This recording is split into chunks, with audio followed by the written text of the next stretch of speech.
absolutely necessary. Is tab the answer? X-rated zoom or stability?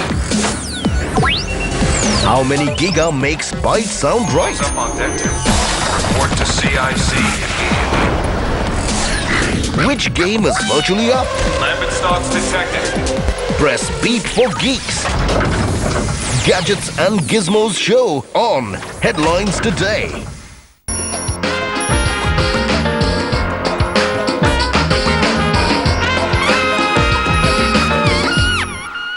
Hello and welcome to the Gadgets and Gizmos show on Headlines Today. I'm Siddharth Sharma, and over the next half an hour we've lined up for you guys one power-packed show. So let's begin by telling you what's our lineup. This week I drive a red car loaded with technology. We review a red point-and-shoot camera. And we also tell you how Chinese companies are all set to spoil the Indian smartphone market. Alright, that's our lineup on the show, and first up, what we have for you is a red car that doubles up as a gadget. Let's have a look.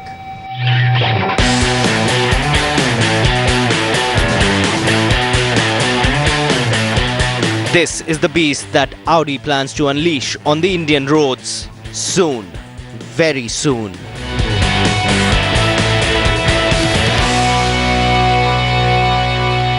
Now, Audi showcased this car at the Auto Expo 2014. This is the all-new A3, and Audi says it is the next big thing. It is fully loaded with a lot of technology in it. But before we tell you all about that, let's tell you how the car fares.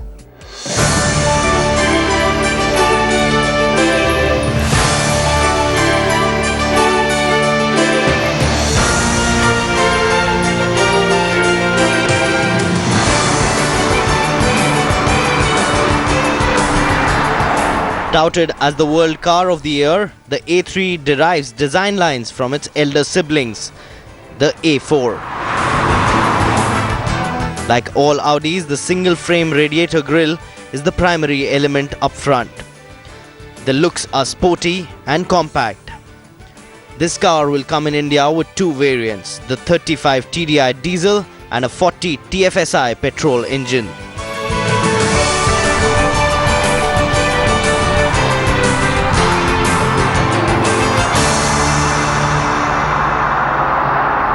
Now, Audi says that this is the next big thing, the all-new A3.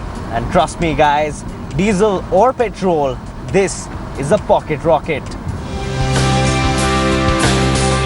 The petrol engine is a 1.8-litre engine that churns out 180 horsepower, and the diesel engine is a 2-litre 143 horsepower monster. With these 5-spoke 17-inch alloy wheels and bi-xenon headlamps with daytime running lights, it promises to set the road on fire.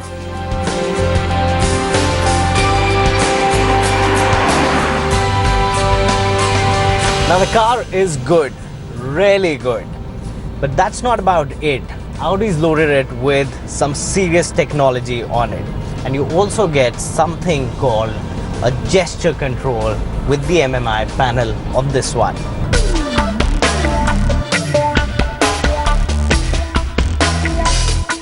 Now, we have all seen display panels and jog dials in premium luxury cars over the years, and that is something which you will find in the A3 as well, but with a pinch of some extra punch in it.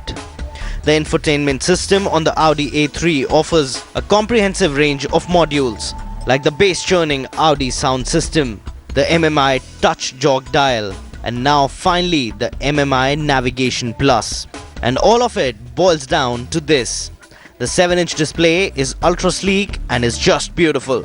And even as it electronically extends from the instrument panel, you might hear violins in the background. The Audi sound system, needless to say, is mind-blowing with 20 GB jukebox to store all your music, an additional 2 SD card slots to load more multimedia files. The navigation, well, works just like your Google Maps. And then there is this. The user terminal has this turn and push touch wheel. that has a top surface which is touch sensitive. This acts as an input system for handwriting recognition and gesture for letters and numbers. An easier input method for surfing through the long menus that Audi has to offer on the system. And this is something that is unique for a compact luxury segment car. The A3 also comes with cruise control and Audi Parking System Plus with a rear camera. But really, do we want to see that now?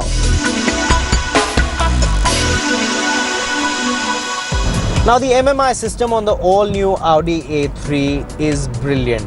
The display is very bright, clear to the driver, and even the jog dial with touch sensitivity and gesture play works very good, considering that you do all your gestures and handwriting inputs with the help of your left hand. India is a right-hand driving country anyways, so hey, you only have your left hand to do all the multimedia interface in your car anyway. Even the smartphone on this car syncs in very well. But here's the big question. What if you could park your car with the help of your smartphone? Well, Audi has been working on that front as well. Will it come to India or not? Only time will tell, but for now, it definitely looks promising.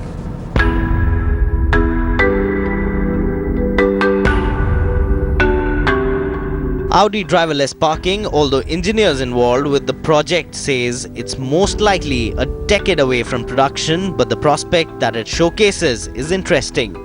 Audi has a prototype smartphone app to call the car from the parking spot to the driver, and the car starts by itself, eases its way out of the garage, turns a corner and parallel parks. The car can also return to the spot and park normally between two cars. Automatic parallel parking is an optional feature on several cars, including European-specific Audi models, and the radar that Audi helped the car park are stock features. But radar assistance is still far off in a country like ours, where the radar use is not open to civilians. So all this will still take some time to come to India. Now Audi is going to soon launch the all-new A3 in India, and it is a power-packed car, both in terms of the engine and performance, and of course, when you talk about technology and multimedia interface that it has to offer. The only big question that lies is, will Audi price this car just right? And if they do, they've got a sure shot winner with this one.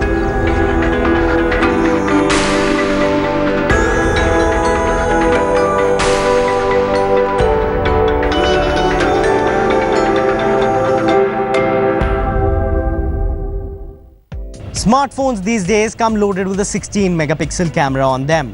But that hasn't broken the morale of camera manufacturers in coming out with a 16-megapixel point-and-shoot camera. Canon recently came out with the all-new SX600 HS.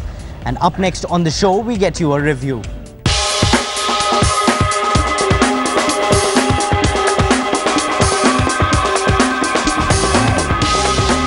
Canon PowerShot SX600 HS is a compact and slim camera that still manages to squeeze in an 18x zoom. At 2.4 by 4.1 by 1 inch, the SX600 is one of the smaller and lighter long zoom cameras out there. Canon offers the camera in white, black and red, and regardless of color, the body has rounded edges and a modest but comfortable bump on the faceplate that serves as a hand grip. The 18x lens covers a 25 by 450 mm f3.8 by 6.9 field of view, which is a bit less ambitious, nonetheless manageable. The top plate houses a pop-up flash, which has a mechanical release button. The camera, though, lacks a mode dial.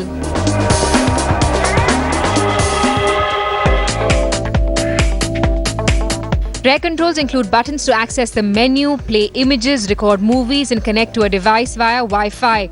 Canon has put its creative shot mode that captures a series of images with different color filters and crops. The final image results include the original image and 5 filtered shots. There is also a 3-inch rear LCD that features a 460K dot resolution. It's perfectly adequate and has a very wide viewing angle, but it's not quite as sharp or as punchy in terms of color. You can post images and videos to websites, but you have to configure a few things first. The SX100 uses the Canon Image Gateway service to push images to Twitter, Flickr, Facebook and other social media platforms. The image results are really good for the sensor that it has to offer, but zoom in under low light conditions and you lose the sharpness. Video tops out at 1080p quality in MP4 format. The footage is detailed and even at 30 frames per second, it's smooth and the camera is quick to adjust focus as the scenes change. Overall, it's just an average point-and-shoot camera priced at $15,999. But you can give this one a miss as there's nothing remarkable about it. Xiaomi and Oppo mobiles. These Chinese smartphone manufacturers have made their own space in the Indian market. And now another one is on its way to India. And next up on the show, we tell you all about that.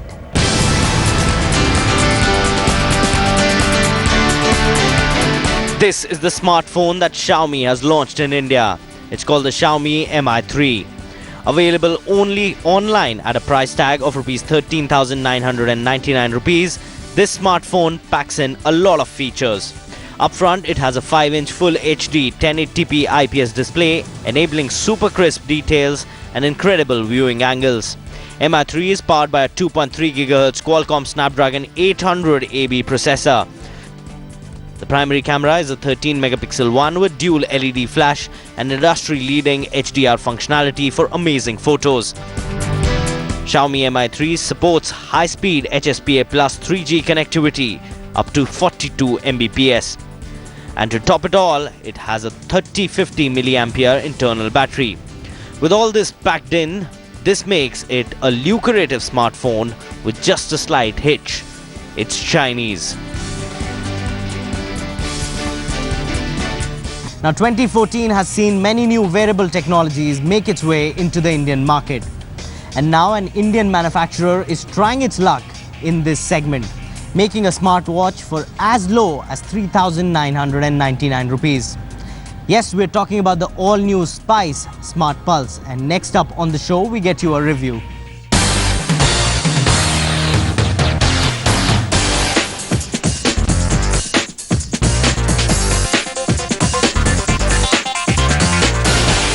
If every big tech company makes a wearable device, why not follow? This seems to be the philosophy of Spice Mobiles, and maybe this time around they have taken it a bit too far. At a price tag of Rs 3,999, they have come out with this.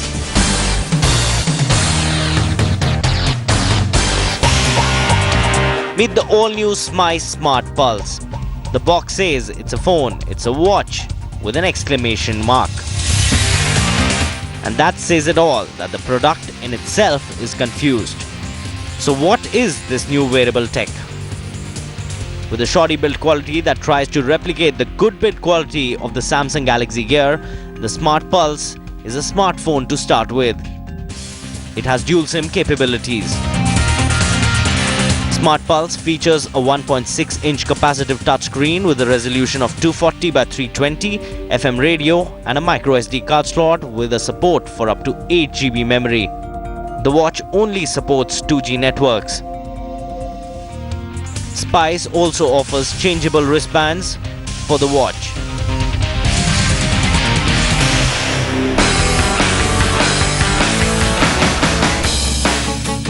There's also a Bluetooth receiver bundled on which you can rely for taking calls. Spice smartwatch runs on the proprietary Java-based operating system, which is quite disappointing. To top it all, it is not waterproof either. The Smart Pulse is power hungry, and the 420 mAh battery is just not enough on this one. So how to sum it up for you? Let us try. With no waterproofing on it, a cheap build quality that can fall off any moment, a battery that drains out within hours, a not so bright display, no 3G. Our advice, give this a miss. HTC recently came out with an all-new mid-range Android smartphone that might just be the one you are looking for. So next up on the show, Sahil Maniktala gets you all the lowdown.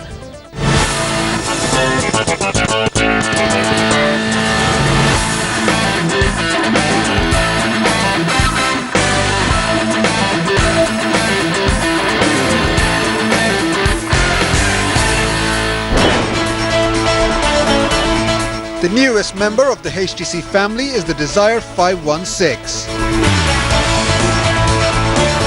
It sports a 5-inch QHD or a 540 by 960 pixels multi-touch display with 220 ppi pixels density. This is certainly not the best in the range, but the display still manages to offer crystal clear visuals and some very decent viewing angles. The front of the handset comes in a classic black color with a very glossy dark grey back finish, making it rather susceptible to fingerprint smudges. The plastic back cover is easily removable, and underneath you will find dual SIM slots and a micro SD slot. At the heart of the Desire 516 is a 1.2 GHz quad-core Snapdragon 200 processor, which gives a pretty solid performance at this price point.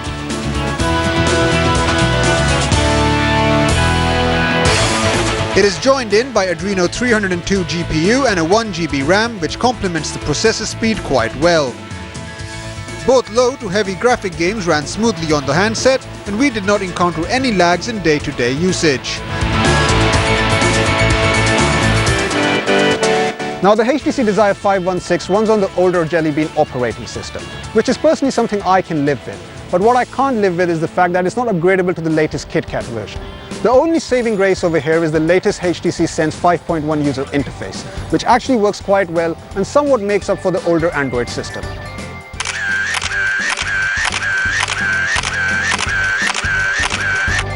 The handset comes with a 5-megapixel primary camera with LED flash and a 2-megapixel front-facing camera.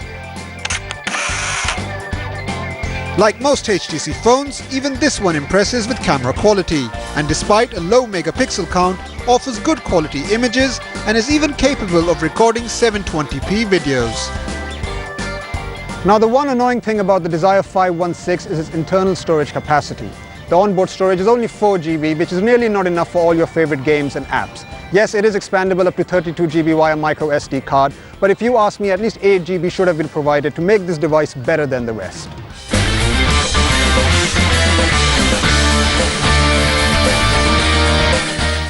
The removable battery of the Desire 516 churns out 1950 mAh of power, which is a bit less for a smartphone of this size.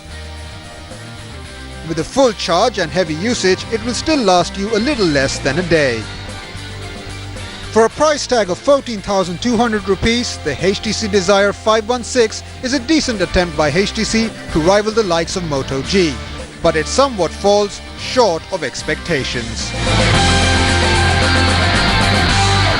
And with that, it's time for us to say goodbye on this edition of Gadgets and Gizmos show. If you have any comments, queries or suggestions, tweet us at HLT Gizmos. You can also email us on htgg@aajtak.com. We'll see you same time, same place next week. But for all the news and updates, keep watching Headlines Today.